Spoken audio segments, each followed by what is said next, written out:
Mesdames, Messieurs, bienvenue dans la quotidienne des marchés du mercredi 25 novembre 2015. Les indices boursiers américains ont fini en hausse mardi, les investisseurs étant tournés vers la géopolitique internationale après que la Turquie ait abattu un avion militaire russe à proximité de la frontière syrienne. Le Dow Jones a gagné 0,11%, le Nasdaq a bondi de 0,01% et le S&P 500 a progressé de 0,12%. Le titre Apple a gagné également 0,90%, clôturant à 118,81 $. Le dollar américain a gagné du terrain face aux devises majeures, les chiffres ayant révélé que la croissance de l'économie américaine avait été supérieure aux premières estimations au troisième trimestre. La croissance du PIB préliminaire a été supérieure aux attentes de 2,1% contre 2% prévus. Le nombre d'allocataires chômage attendu aujourd'hui devrait s'établir à 273 000 contre 271 000 précédemment. La volatilité devrait être forte. Côté matières premières, l'or a bondi clôturant à 1075 $ l'once sur fond d'escalade des tensions géopolitiques après que la Turquie ait abattu cet avion militaire russe près de la frontière syrienne. Le baril de brut a vu pour sa part son cours progresser à 42,62 $.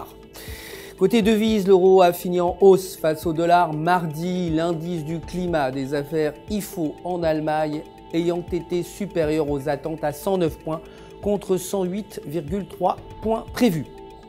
Sur le graphique du jour, la paire euro-US dollar se situe au-dessus de la ligne de support à 1,0580. Si cette tendance se poursuit, la paire pourrait se rapprocher de 1,0800 avec un indicateur momentum négatif. La paire devrait repasser sous la ligne aux alentours de 1,0450.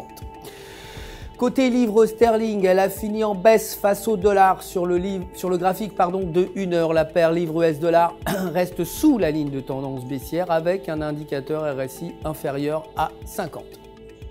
Si la tendance se poursuit, la paire pourrait chuter vers 1,5000. Mais si en revanche elle franchit la ligne, elle pourrait remonter vers 1,5250. C'est la fin du flash. Je vous remercie de nous avoir suivis. Je vous retrouve avec plaisir demain matin pour la suite des actualités des marchés du FX. D'ici là, restez bien sûr en notre compagnie sur www.ufx.com pour tous vos besoins de trading. Vous le savez, un conseiller personnel est là pour répondre si vous avez des questions. Tout UFX se joint à moi pour vous souhaiter une excellente journée de trading.